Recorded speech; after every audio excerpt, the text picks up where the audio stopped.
ವಿಟ್ಲ ಸುತ್ತಮುತ್ತಲಿನ ಚರ್ಚ್ಗಳಲ್ಲಿ ಕನ್ಯಾ ಮರಿಯಮ್ಮರ ಜನ್ಮದಿನವನ್ನು ಸರಳ ರೀತಿಯಲ್ಲಿ ಆಚರಿಸಲಾಯಿತು.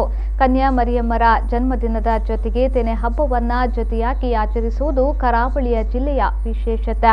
ಪ್ರತಿ ವರ್ಷವೂ ಹಬ್ಬದ ಪ್ರಯುಕ್ತ ಚರ್ಚ್ಗಳಲ್ಲಿ ವಿಶೇಷ ಪೂಜೆ, ಮೆರವಣಿಗೆ, ಪರಸ್ಪರ ಶುಭಾಶಯ ವಿನಿಮಯ ಮಾಡುವ ಮೂಲಕ ಸಂಭ್ರಮದಿಂದ ಆಚರಿಸಲಾಗುತ್ತಿತ್ತು.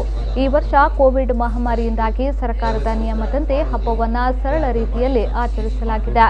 ಸೂರಿಕುಮೇರು ಸೈಂಟ್ ಜೋಸೆಫ್ ಚರ್ಚ್ನಲ್ಲಿ ಧರ್ಮಗುರು ಗ್ರೆಗರಿ ಪೆರೇರಾ ಅವರ ನೇತೃತ್ವದಲ್ಲಿ ವಿಶೇಷ ಪೂಜೆ ಸಲ್ಲಿಸಲಾಯಿತು. ಸರ್ಕಾರದ ನಿಯಮದಂತೆ ಒಂದು ಕುಟುಂಬ ಇಬ್ಬರಿಗೆ ಮಾತ್ರ ಪೂಜೆಯಲ್ಲಿ ಭಾಗವಹಿಸಲು ಅವಕಾಶವನ್ನು ಕಲ್ಪಿಸಲಾಗಿತ್ತು. ಬಳಿಕ ಕುಟುಂಬದ ಸದಸ್ಯರು ಜೊತೆಯಾಗಿ ಮನೆಯಲ್ಲಿ ಹಬ್ಬದ ಭೋಜನ ಸವಿದರು.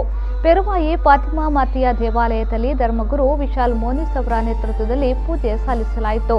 ಪ್ರತಿ ಬಾರಿ ಒಂದು ಪೂಜೆ ನಡೆಸಲಾಗುತ್ತಿತ್ತು. ಈ ಬಾರಿ ಸರ್ಕಾರದ ನಿಯಮ ಪಾಲಿಸುವ ಉದ್ದೇಶದಿಂದ 2 ಹೊತ್ತು ಪೂಜೆಯನ್ನು ಆಯೋಜಿಸಿ ಪ್ರತ್ಯೇಕವಾಗಿ ಭಾಗವಹಿಸಲು ಅವಕಾಶವನ್ನು ನೀಡಲಾಗಿತ್ತು.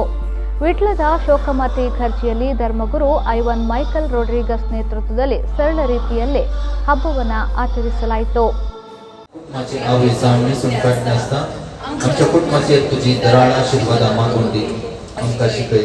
देवाच्या उतराक वाडो दिवन त्या प्रमाणे आमची जिणी मांडून हाडून आमकां आदार दे.